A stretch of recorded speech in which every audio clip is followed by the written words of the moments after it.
Heard a wise person say, either you run the day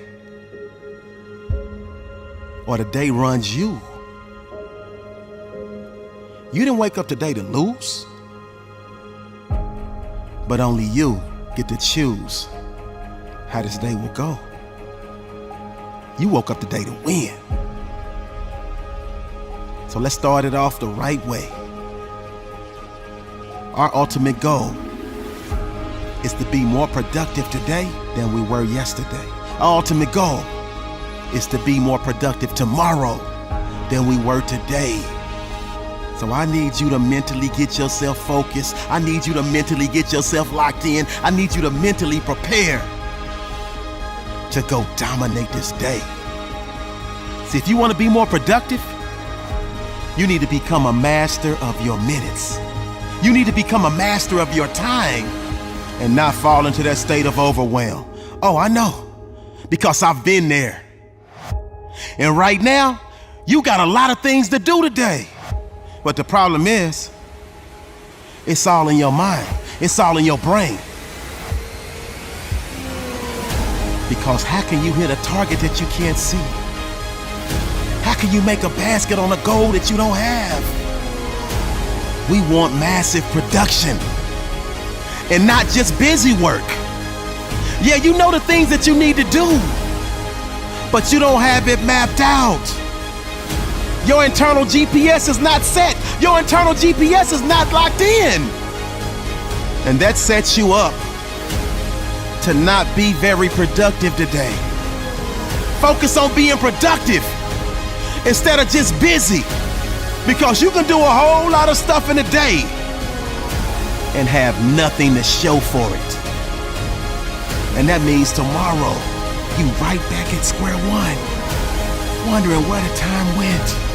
Step 1, step 2, step 3, step 4. I'm doing this at 7:45. I'm doing this at 8:30. I'm doing this at 10:30. I'm doing this at 12:30. That's how you become more productive. By knowing what you need to accomplish and knowing when you need to accomplish it. You don't need more time in your day. You need to decide. You need to make a decision. You need to have a well thought out plan. You're born with a gift. If not that, then you get good at something along the way. And what you're good at, you don't take for granted. You don't betray it. What if you do betray your gift? And you betray yourself. For far too long, you've been holding yourself back. It's time for you to walk with purpose. It's time for you to walk into your gift. It's time for you to live your best life. We're gonna make mistakes. You gotta own them. Then you gotta make amends. And then you gotta move on. So turn the page, get off the ride. You are the author of the book of your life. Turn that page. The only person you're destined to become is the person you decide to be. You never made a mistake, it means you never tried. If you never tried, it means you never took a chance. And if you never took a chance, you never believed in yourself, you never had faith. We need faith, you need to believe in yourself. And it doesn't matter how many times you failed. What matters is you keep getting up every day and trying again. And that's what really is important, at knowing that each day you have an opportunity to change. But I want to give you a new word for change, and that word is evolution.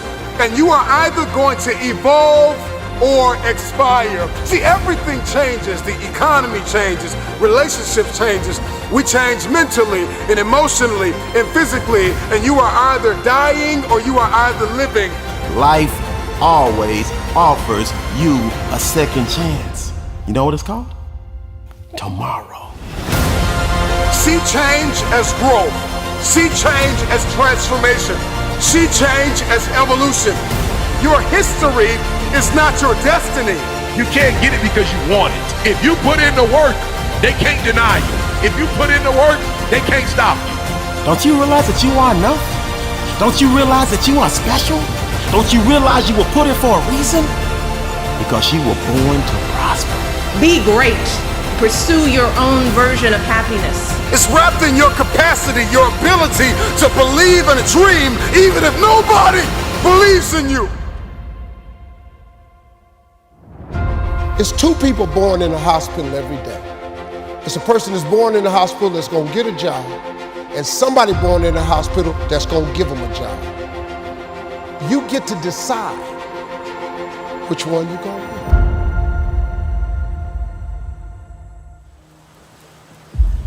Cheers to you. No, better yet, here's to the new you. It's a new day, it's a new time, and a new era. Change can be scary. But you know what's scarier? It's when you allow fear to stop you from growing, to stop you from evolving. For far too long, regression has been a daily part of your life. And that all stops right now. So cheers to the new you, the improved you, the better you. See, everything you've ever wanted in your life is on the other side of the changes that you will start making today. It's on the other side of the consistent, intentional action that you will start taking today. So your goal is 3 months from now, 6 months from now, 9 months from now, a year from now, is for you to be able to pat yourself on the back because you know all of the hard work and everything that you put in to be the new version of you. And it all starts with you taking that first step on your trek to your destination of greatness. See, those of you who will evolve, who are willing to evolve, you will inherit the future.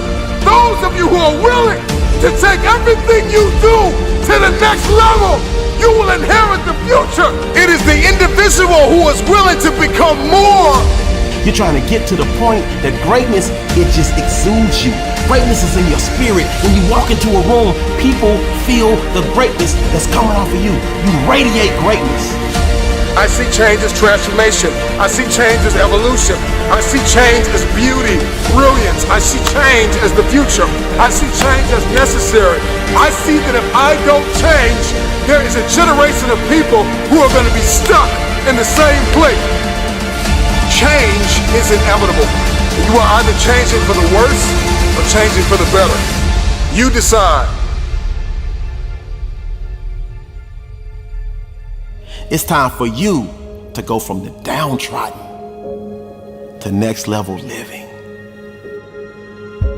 You will die to the old you, and you will resurrect the new you, the improved you, the better you, the person you were born to be, the person you were meant to be, and the person you want to be. So I need you to release the unchangeable past and embrace your phenomenal future. The lie. Somebody lied to you and told you that it was impossible. Every time somebody told me I could not do something, I had a decision that I had to make in order to achieve what they said was impossible. Because greatness lives in you. It's just time for you to let the world see it. It's time for you to let yourself see it. It's time for you to believe it. The next level awaits. But the next level will require you to die to the old you and metamorph into the new you. They're well on their way to the best you. People tell me all the time, it's hard to get wealthy. It's hard to grind. It's hard to be focused. How do you even do these speeches? It's hard to stay motivated. It's hard to stay broke. It's hard to stay depressed. It's hard to stay governed by anxiety. It's hard to be inconsistent. It's hard not to have daily disciplines. It's hard not to believe in yourself. It's hard to be broke. It's hard to be poor. It's hard. It's all hard. So choose your heart. You either gonna work for it, or sit there and let life knock you down and dare you to get back up. You're blessed enough to make it to tomorrow, and you hear my voice today. If you're still breathing, you still have an opportunity to be achieving. calling all reformers. I'm calling all innovators. I'm calling all game changers. I'm calling all world shakers. I'm calling all city shifters. I'm calling everybody that has an inkling of faith in themselves. I'm calling everybody. You will inherit the future.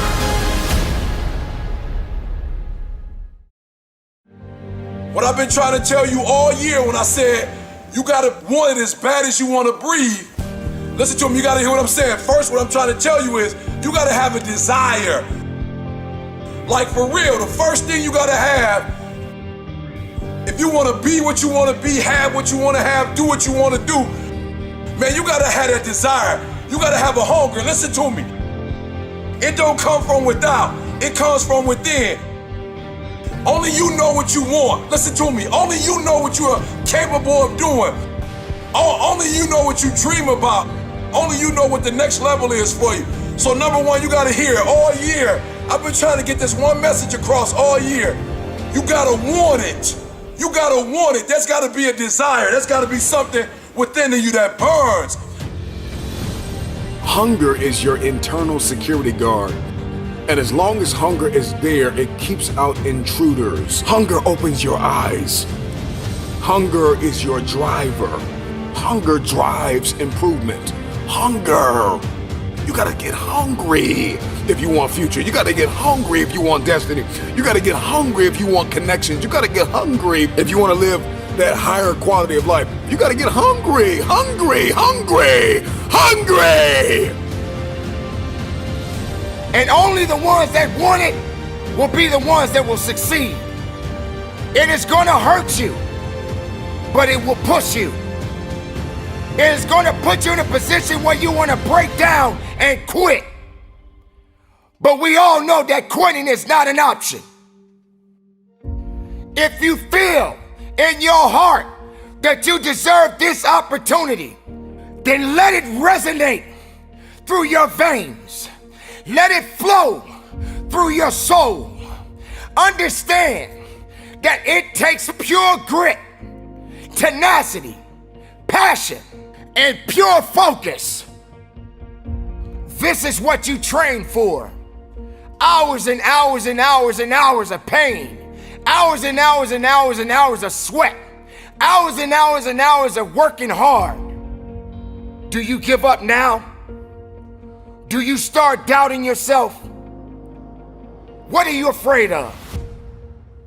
And my dream will eventually become my reality if I stay hungry. If you want your future, if you want to fulfill your destiny, then you have to stay hungry. The problem with you is you got satisfied. You got satisfied with what you accomplished. You got satisfied with what you did in the past. If you want your future, then you are going to have to get acquainted with pain, with discomfort, with inconvenience. Because hunger is the only thing that's going to give you the power to persevere through that pain. Never stop climbing the hill. There is always another hill to climb. Go find your hill and climb. Are you afraid of the man or the woman next to you? Do you feel that they worked harder than you? Do you feel they deserve what you have worked so hard for within yourself? Make no mistake. Don't sleep on your greatness. Don't sleep on those that want to take away what's yours. Just understand this. Doubt, fear, and those that are trying to pull you down won't get you across that finish line. Understand that you got to be the one that want it the most. If you got up this morning, when you are running your race, then be committed to your race. Do not be committed to excuses. Do not be committed to fear. Do not be committed to those that may oppose you. Be committed to crossing that finish line. Be committed to being a champion. Be committed to being a warrior. Be committed to keeping your eyes focused on the prize. You don't have any limitations. You don't have any boundaries. Your past is your past. And I told you before, you want to go talk about the past, I could go pound for pound with you. I was a high school dropout. You want to talk about the past? We can talk about the past, but my past ain't got nothing to do with my present. This is the only opportunity I got, and I gotta lose myself. Every single day I gotta lose myself in this moment. When you are hungry, you are creative. When you are hungry, you are innovative. When you are hungry, when you are no longer full, when you are no longer satisfied with where you are and you raise your standards, it is only then that you can have your future. If you can stay hungry, you can get the resources. If you can stay hungry, you can get the strategy. If you can stay hungry, the ideas gonna come. If you can stay hungry, the connections will be aligned. If you can stay hungry. The problem with many of you is that you got full, you got complacent, you got lazy. Somewhere along the line, you lost your enthusiasm, your optimism. You lost your hunger. I'm never full. I'm never full. I'm never full. I'm never full. I have too much to accomplish to be satisfied with where I am right now. I have too much on the line. I have too many people depending on me to win. I must stay hungry. You have what it takes mentally. You have what it takes physically. You got the heart. You got everything it takes to make it happen. So you gotta stop waiting for circumstances. You gotta stop waiting for situations, man. You gotta catch this last one. Don't quit on you. Don't quit on this opportunity. Don't quit on your success. Don't quit on being the best of yourself. Reading is the strongest signal for success in the future that I've ever seen. It is the strongest. I got my first job in radio when I was 16 years old because I was a great reader. Have you ever met a person who was a great reader when they were young who was not successful? You never. It is the absolute best foundation ever in life. I was always sort of really interested in reading when I was a kid, and I read everything that I could get my hands on. I read the encyclopedia. I read every At what age? Age 9 or 10. Okay. Well, and not that I actually wanted to read the encyclopedia, but I ran out of things to read, so in desperation I read the encyclopedia. There's a reason why we have the technology that we do, at least in part because fans of science fiction have been influenced by those ideas and have taken those ideas and put them into practice in the world. That which we focus our imaginations on, Tom, is what we manifest in this realm. That's the secret. That's the deal. The thing about a book that you can't get from a discussion is that a book is like a portrait as opposed to a photograph. You know, a photograph, it's click, that's that. A portrait you layer on and layer on and layer on and work over on for weeks. You still have the same single image, but there's this depth to it. And a book enables you to think and then rethink and think and then rethink. And so you can go deeper in a book than you can, I would say, in any other medium. The power of science fiction literature and its connection to the what if is it actually inspires us. It invites us to create the world as a reflection of what we can imagine.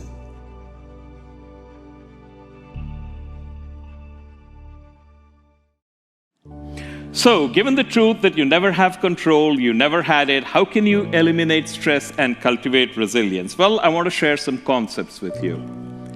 Concept number one is mental chatter, which is the internal monologue that you have going on in your head all the time.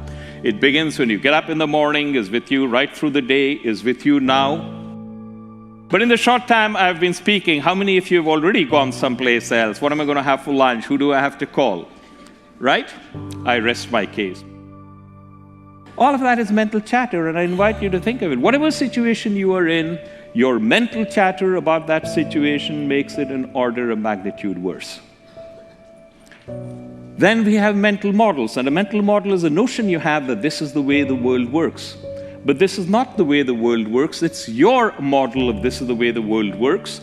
And the more you believe in your model of this is the way the world works, the more evidence you seem to get that this, in fact, is the way the world works.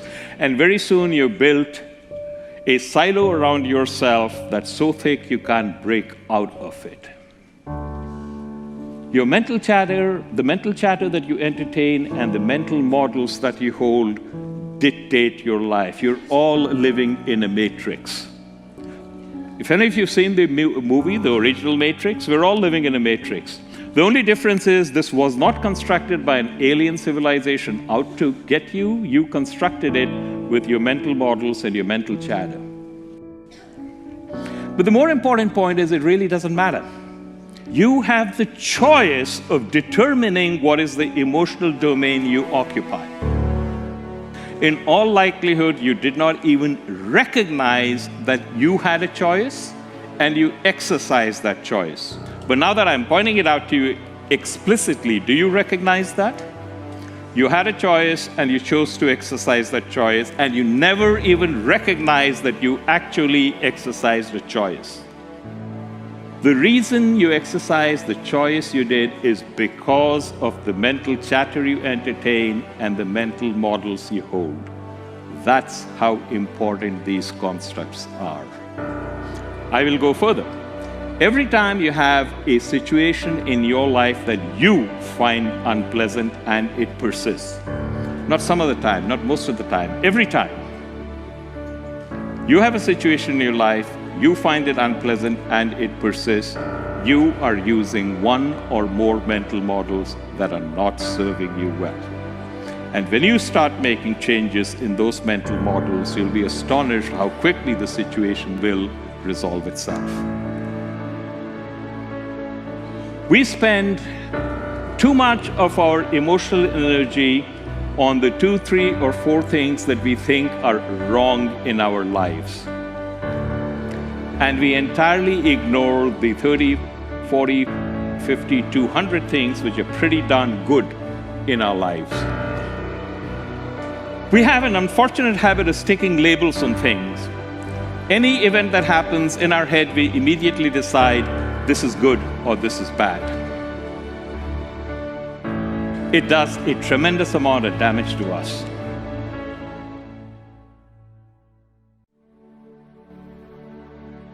Can you think of anything that happened in your life that at the time it happened, you thought this is terrible? But you can now look back upon it and say, gee, that was actually pretty good. So if something happened to you in the past that at the time it happened, you thought was terrible, but you can now look back and say it was actually pretty good, why are you in a hurry to label anything that happens now bad? Is there any possible way in which in X years it could turn out to be pretty good? Just pausing to consider that question will take you to a different emotional domain. And if you then take the next step and say, is there anything I can do to make that happen? You move into a realm of possibility, and courses of action will open up to you that you never would have considered before. How do I figure out my purpose in life?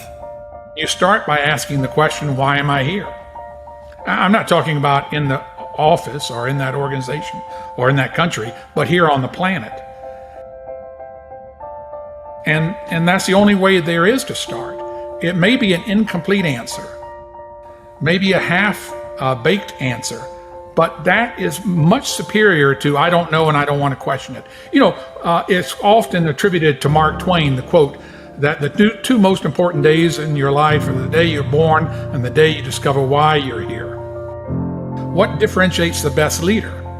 And it has something to do with this spirit, passion, for something they hold deeply at and consciously at bay. who they are and why are they in the world becomes very important to them. And they're able to bring out those characteristics in others, that consciousness in others. They don't do it by cajoling or by manipulation. That can be done. It can be done for a short term, but it's not a long-term measure. But they actually help people in the discovery, if they're not already awake to who they are, they help them become awake to why they're in this business or organization. And together that they start to move aggressively towards a vision. That's what differentiates teams, and that's where work spirit comes into play. That spirit of purpose. And it's enunciated, they know what it is, and they speak directly to it. There's power in knowing who you are. There's not much power in being a zombie and just walking through the world and saying, well, a lot of people do it is they do stuff and they say, I don't think that's it. Well, what do you think it is? People that get down and out about the organization or wherever they find themselves in a family, so not being snippet with it, but why do you stay? And really looking for the answer. And then following that answer up, and what would happen if you left? What would happen if you stayed? What would happen if you changed? It's up to them to pull themselves out of the victimhood. It's hard to see from a victim standpoint the aspect that everything's a choice. And I move ahead with everything's a choice. Existentialism, that it is a choice. And how you feel about it and what you do about it. Doesn't mean there aren't barriers around you. Doesn't mean the world doesn't want to guide you to a certain end point. But you are in the driver's seat of your life. And so what does it mean? After a lifetime of working with groups at the highest level of leadership and strategy, what would you have wanted to teach yourself as a 20-year-old Stephen? Things I would tell a 20-year-old, be appreciative that you've learned how to manage yourself, then move towards leading yourself. And leading yourself is understanding and starting to do the deep inquiry that you'll do for life. Why am I here on earth? For what purpose? And then to establish a vision. Where do I want to be? What do I want to be doing, being with, learned? And then what values do I want to operate within? So it's really developing that vision, value, and purpose for myself. And then once I have that, then I'd say the last step is start to identify people that I align with on purpose at different levels and start to move with them into the world. If you took leaders in the past, that would be a lion leader would be something like MacArthur in the Pacific, General MacArthur. It's all about me. Most people can't name a general that was under MacArthur's command. But if you go to Eisenhower in World War II in the West, we know about Bradley, we know about Patton, we know about a bunch of them. Why? Because he was a leader of a wild dog pack, drawing together both the Brits and the Americans, all these different personalities to do what? A single focus, defeat Nazism.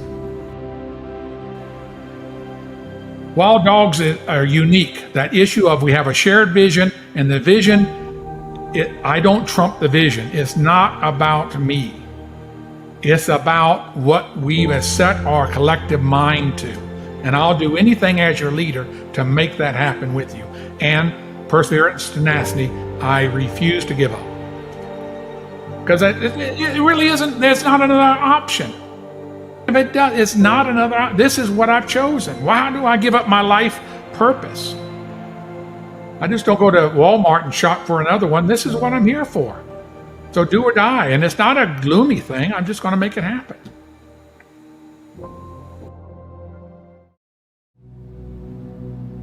Oftentimes people go, okay, here's really what I want to do, and this is what I'm trying to accomplish.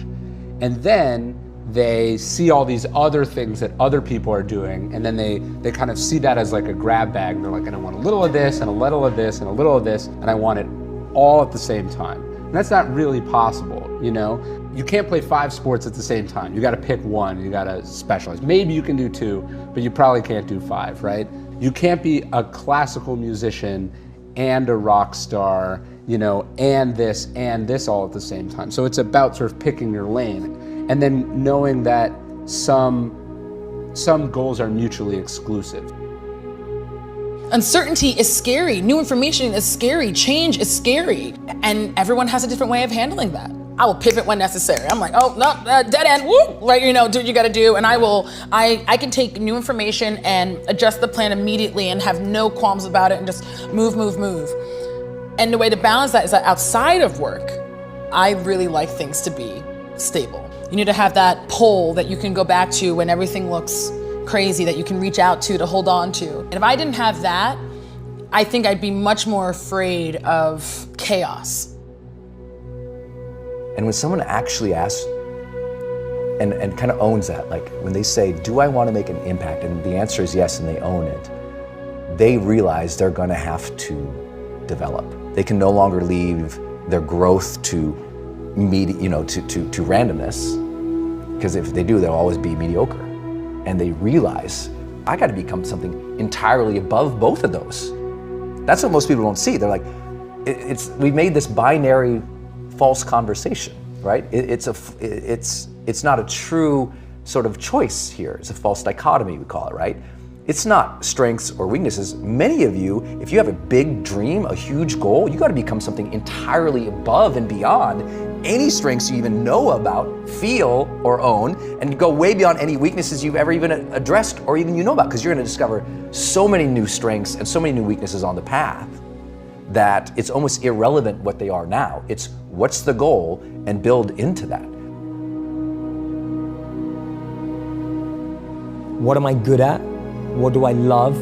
What does the world need? And how do I get paid for it? To me, those four help you unlock your passion. When you find the intersect across all of those four, you're making your passion your purpose. You'll unlock your passion, you'll find your purpose. This is path one. There's two paths. Path one, I find my skill set and I engage it to help other people and become better at it. So I'm becoming better at what I'm good at and I'm using it to help other people because I'm aware of what I'm quite good at and I know what knowledge I have, what skills I have. I have some self-awareness.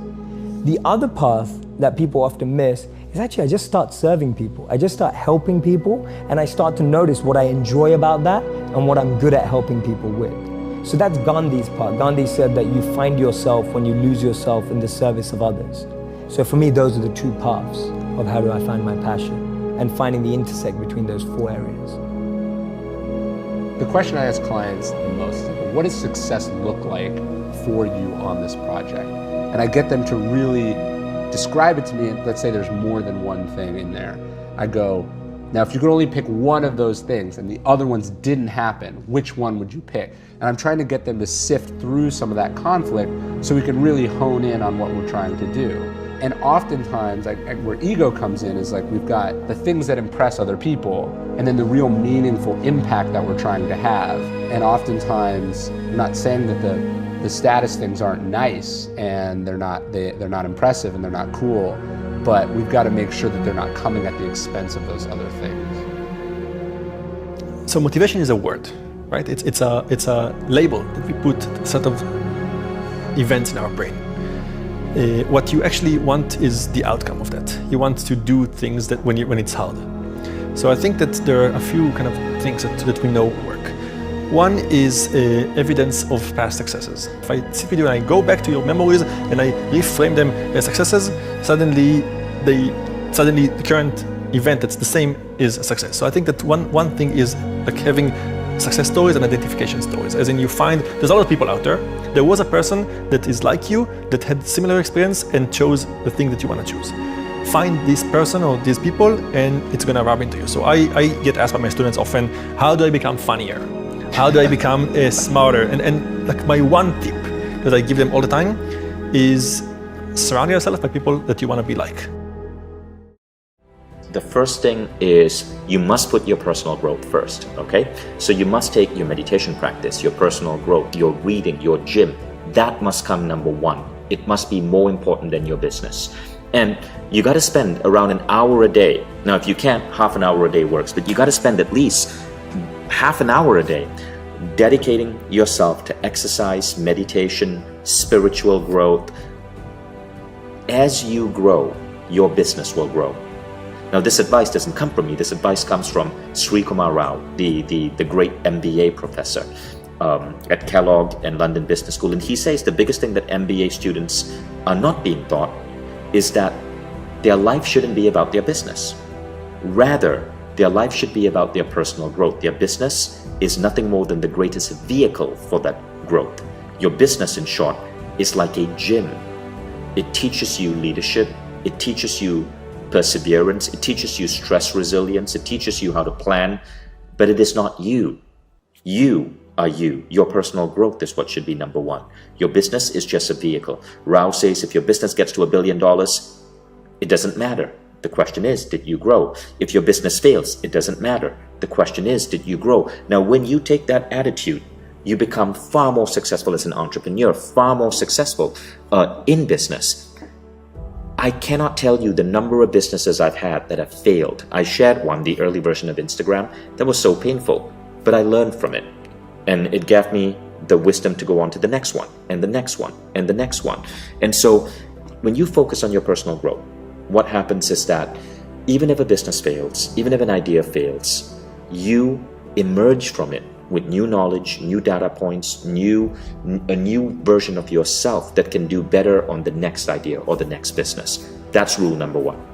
The second rule is a rule called unity. It means see yourself as a part of a larger whole, of a larger human species. Do not cheat, do not manipulate, go into all relationships with a win-win attitude, never take advantage of people, create products that deliver true value and are not just sold by salesiness. So the unity rule is a key driving force in how I operate everything in my life. I have no enemies, I have no ill will towards anyone, and I practice forgiveness every single day. I forgive every person, everything, everyone that has wronged me. Forgiveness is actually a superpower. Studies have shown that when you practice radical forgiveness, your life seems to get luckier. Your health improves, your peace of mind goes up, your sleep gets better. And so the unity rule is a key piece of that. It is the idea that unity is one of the most powerful value systems anyone can have. We've almost gone bankrupt like at least 3 times. But these type of moments, they're soul crushing. They keep you up at night. But you gotta be prepared to go through them on your journey. But again, if you adopt the attitude that the number one thing is your growth, is how much you're learning, you're better able to go through these ups and these downs. Like the ups don't go to your head, and the downs don't destroy you.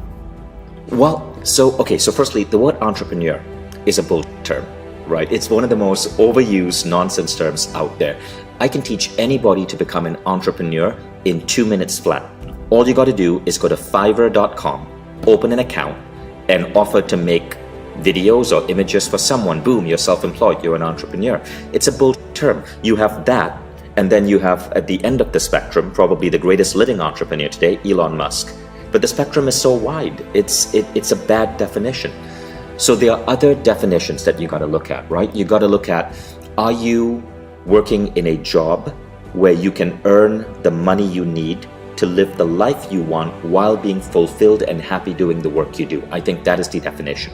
You don't have to be an entrepreneur for that. Many of the people creating the biggest changes in the world are not entrepreneurs. Think about the engineers at NASA. Think about the people who are inventing new technologies. Think about the people who come up with new medicines that are changing lives. Many of these people are working for companies, but they are paid well, they love their jobs, they're making a contribution to humanity. And it is enough if you're that. This bullshit idea that you got to be working for yourself is so outdated. Rather, you got to look at 3 things. Number 1, can I exercise what I'm really good at doing? Number 2, do I love what I'm doing? Number 3, am I making money doing this?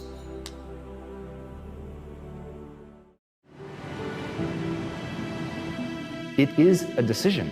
It's something that you have to decide. And whatever it is that you decide, you're going to end up seeing the evidence for that. So you have to be really careful whether you decide that life is difficult, it's this slew of things that's coming at you that's trying to break you and nothing ever good happens to you, or if you choose to believe, no matter what happens to you, you can always choose your response. You can always choose to believe that it's happening for you and not to you. And in that perspective, in having that mindset, then you're going to begin to look for the solutions. You're going to look for the ways out. You're going to look for the lesson that you can learn in the hardship. That is mindset. It's a subset of beliefs about what you're capable of and what the world really is at its foundation, whether it's working for you or against you. So understand that these things are all a choice. He had me write my vision for health, wealth, relationships, career, business, finances, charity, fun, experiences, everything, every area of my life. He had these documents. He said, I want you to read them every day, and you're going to do it while you come into the office so that I know that you've done them. And I want you to run your fingers across them as you're reading them. And then when you're finished one paragraph, close your eyes, and I want you to feel, what would it be like if that was true? So he got me to see it, to touch it, to close my eyes and visualize it, and to feel it. So at the time he didn't understand what he was really doing, but he was causing me to create new neural patterns in my brain that did not exist before. Let me promise you, if I can do it, you can do it. Too often people look at me as the after picture and they don't realize just how much I had to crawl through, including low self-esteem, massive insecurities, crippling anxiety, at one point, I couldn't even tell a story in front of 5 people in my own family because my voice was shaking. I was so freaked the fuck out. And right now I'm around 1, 2, 3, 4, 5, 6, 7, looks like we have about 7 people in this room. I routinely speak in front of massive crowds, and all of that was a process. It is a process that is teachable. It is things that you can go through to completely and radically change your mindset. And in changing your mindset, you change the wiring of your brain. And that's what I want you guys to understand. You can change the physical structures and the functions of your mind. If you think and you believe and you emotionalize, you visualize, and you create your plan for how am I actually going to achieve this? So what do I need to do? When am I going to do it? How specifically? How am I going to tweak it, measure it, and iterate it so that I'm consistently making progress? I learned the value of progress versus perfection. None of my mentors ever had me focus on perfection. They had me focus on progress to just keep getting better. Little incremental gains every day, every week, every month, every quarter. And even when you move backwards a couple of steps, what's the progress that you made in what you learned? So I was taught that failure is an opportunity to learn. And I was also taught to disassociate me being a failure from failing. This was a big breakthrough moment for me when I really began to research the brain and came across the whole notion of brain plasticity. When I was growing up, people actually debated whether or not an old dog could learn new tricks. And people said that you're born with a certain number of brain cells and that's it. And hey, every time you go out and party, you're just diminishing your brain cells and you die with far fewer than you began with. And now science has proven that absolutely is not true. And being able to imagine that process, I think, will really help you guys.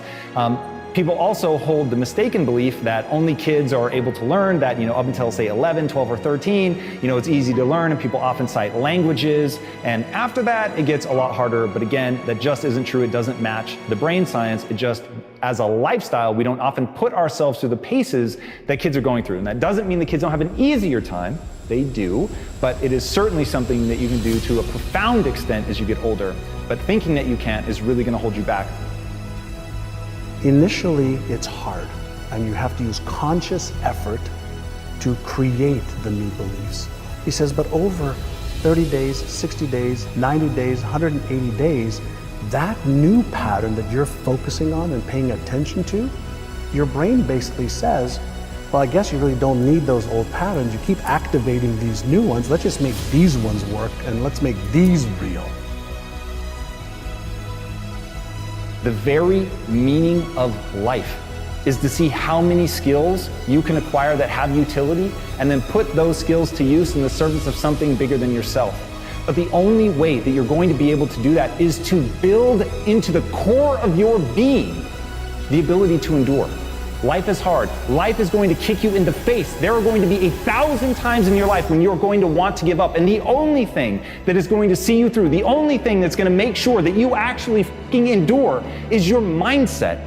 And if you get that right, if you lay the foundation for that, if you put all the pieces in place, then you're going to persevere. Then you're going to push through. Then you're going to be able to see things through to the end. But if you don't do that, then you're going to break. And that's what I see happen to so many people. And that's where my own life started, was not believing in myself. And that is one of the most important things for you to understand, is that your mindset is one of the most important feeders into your perspective. And perspective is everything. I do find myself basically every day having to constantly reorient myself back to the goal, back to the goal. You're a learner, and in learning, you'll be able to actually achieve your goals. So make sure you're obsessed with that. We all have a story. We have a money story, a relationship story, a health story. We have a story for everything. And then that story keeps recreating our lives over and over and over again. And we have beliefs that support the story. We have habits that support the story. We have people that support the story. We have systems that support our story. And so my question that I always ask people, who would you be with a different story?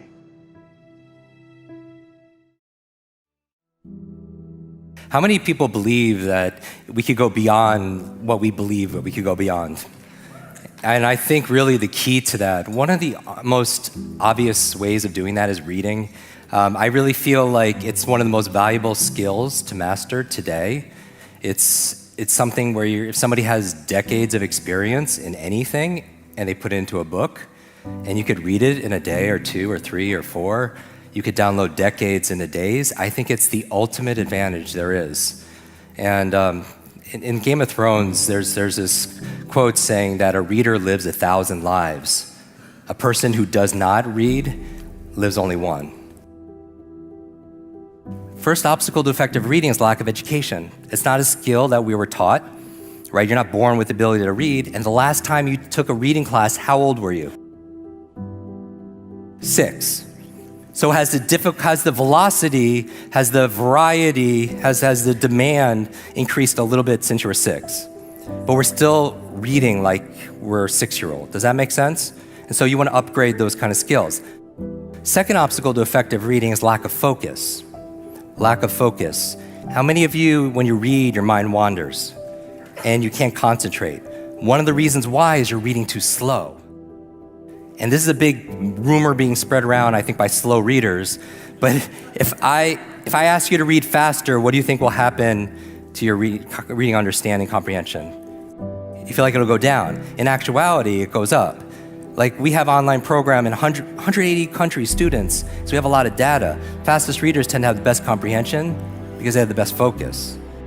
Because your brain is a supercomputer, but when most people read, they feed this supercomputer one word at a time. Metaphorically, notice the feeling that you have, the sensation you feel when I talk slowly. You're like, and then your mind, over time, will start wandering, it'll be distracted, you start falling asleep, you start doing other things. Isn't that what you're doing already when you're reading? You're reading too slow. Just like when I talk too slow, your mind goes everywhere. That's the reason why. And so when you go faster, it's like driving a car faster. If you're driving slow, you're drinking your tea, you're texting, you're doing your makeup, you're doing all these different things. But if you're racing a car, you're just doing one thing. You're just driving, right? And that's why when you read faster, you have better focus. And because you have better focus, you have better comprehension. The last reason I would say that we got to fix for your reading speed is this thing called subvocalization. What's subvocalization, real quick? The inner talk. How many of you notice when you read something, you hear an inner voice, this voice inside your head, reading along with you? Hopefully it's your own voice, not like somebody else's voice. The reason why it's a challenge is if you have to say all the words to understand them, you can only read as fast as you could speak. And you don't have to say New York City or Statue of Liberty or even if it's an abbreviation, NYC. You don't have to say that in order to understand what it is, any more than you would say like a stop sign. 95% of the words you've seen, you don't have to pronounce. That's why, how many of you listen to audiobooks and podcasts at higher speeds? Because you can understand it just fine, right? You just can't talk that fast. And so that's why it's a limitation when you're reading. Now, the last thing is just keep a reading list. Keep a list of like targeted books as you hear all the time. Keep it in your phone, because I have like this, everybody has a to-do list, but I have a really long to-learn list. And this is my like to-read list. And that's the thing, one book could change your life forever. When I first taught this, my first students, she read 30 books in 30 days. I mean, can you imagine the books you would read, not skimming or scanning or getting the gist of it? Not just, because that's what you can understand. Like, I don't want you to skip it and not understand it.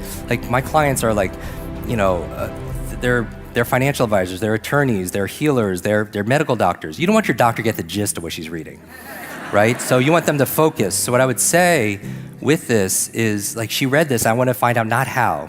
I know exactly how. Because the skills are simple, guys. I want to know why. And I found out her mother was dying of terminal cancer. And the book she was reading, the book to save her mom's life, because she was only given 2 months to live by doctors. And they're reading books that you read, books on wellness, energy medicine, alternative medicine, health, diet. And I was like, good luck, you know, I said prayers. 6 months later, I get a call from this young lady, and she's crying and crying, crying. Finally, when she stops, I find out they're tears of joy, that her mother not only survived, but is really starting to get better. Doctors don't know how, they don't know why, they called it a miracle. But her mother attributed 100% to the great advice she got from her daughter, who learned it from all these books. And I realized at that moment that me, as a broken child who couldn't read for years and years, I realized that would be my mission. That knowledge, if knowledge is power, then learning, and especially reading, is your superpower. Procrastination usually comes from several factors. Feeling anxious about the task, insecurity about your ability to complete the task, or thinking there's a lot of time to get the task done, even if there isn't. Not only is procrastination a common problem, but it leads to more stress and can affect the academic performance of students to a devastating degree. According to a study by Study Mode Student Psyche Report, distraction was found to be the most common reason for procrastination. This is followed by feeling overwhelmed and unable to decide where to start. Not only does procrastination affect students' grades, but it can also be detrimental to their physical and mental health. The importance of investing in resources to make sure affordable health care and access to mental health facilities is higher than ever. If you or someone you know finds that procrastination is taking over your life, talk to your local healthcare provider on steps you can take. It is important to know that your mental health and well-being is important, and that by taking care of yourself, you can take on the world, one task at a time. Ultimately, your daily actions determine what your goals are. It's up to you to make sure your actions and goals know what their roles are. Meaning, you must self-assess. Look in that mirror and confess that you are not giving 1,000%. You are not putting every ounce of your heart and soul into it. Now let's fix this. Your teacher or professor assigns the work. Your teacher or professor schedules the test. It's up to you to manage your study time so you can put your best foot forward. So when you're playing video games, when you're shopping at the mall, when you're surfing the internet at your leisure, when you're out with your friends grabbing a pizza, when you're browsing social media for hours hoping your likes are doubling, or doing a host of other things that don't involve studying or completing an assignment. That's what I mean when I say your actions and your goals are not in alignment, because you wrote down graduate. So replace the wasted time with study and watch how quick you become an excellent tester. Your academic stock will soar like an eagle when you become an intellectual time investor. You want to know why you feel the way you feel? You feel stuck. You feel like you can't get anything done in a day. Because you have not made the decision to sit down and prioritize it. The great Stephen Covey says, the key is not to prioritize what's on your schedule, but to schedule your priorities. See, the way to get started is to stop talking and start doing. Those that achieve at a high level, they don't talk about it, they be about it. I love when TD Jakes says, don't tell me what you gonna do, tell me you got it done. If you want to be more productive, then I need you to start doing things that the most productive people on this planet do. And if you don't know what those things are, sounds to me like you need to get yourself a mentor. Because there's someone you know in this life that you say, man, he or she is on top of it. How can they continuously get so much done in a day? Why are they winning? And I feel like I'm losing. You need to study that person. And if you know them personally, go set up a meeting and have a conversation with them and ask them for any tips, tricks, or hacks that they can give you to help you become more productive. Ask them if they'll take you under their wing and hold you accountable for doing things on a daily basis that puts you in a productive light. And I'm sure they will tell you, focus on being productive instead of just being busy. See, that's why you get yourself in trouble, because you think you're making good use of your time. And then at the end of the day, you look up and realize you've got nothing done at all. I'm sure that mentor would tell you, make sure each and everything you do has a measurable outcome. Because if you don't know what the outcome is, how can you achieve it? If you can't say I got 10% done, 20% done, 50% done, 75% done, how you gonna know when you're finished? See, effective performance is preceded by painstaking preparation. And the number one problem for those that are less productive is they simply fail to prepare. They simply fail to plan. They simply lack discipline. As a matter of fact, Abraham Lincoln said, discipline is choosing between what you want now and what you want most. And you keep telling the world that you want greatness. You keep telling the world that you want to achieve at a high level. But your actions, your actions are painting a totally different picture. Your actions are saying something else. So you get out of this life exactly what you put into it. How you gonna get money out of your bank account and you ain't put no money in? How you gonna get production out of a day that you did everything opposite of what production really is? If you're like most people, it's painful to sit down and try to put together a plan. It's painful to sit down and try to think about A, B, C, D, and make it all linear. You just want to get up and go, go, go. But at the end of the day, you have nothing to show. See, champions, they focus on the productivity. They focus on the production. Because without production, there is a massive reduction, not only in their pay, but in their spirit, in their will.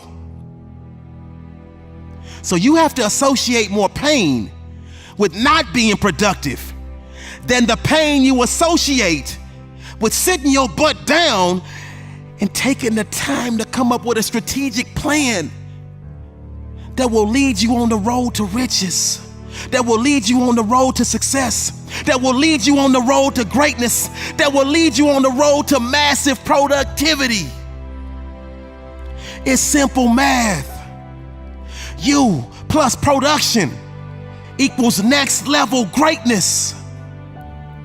I love this quote. It says, growth and productivity, however it occurs, has a disruptive side to it in the short term. Most things that contribute to growth and productivity are very, very painful.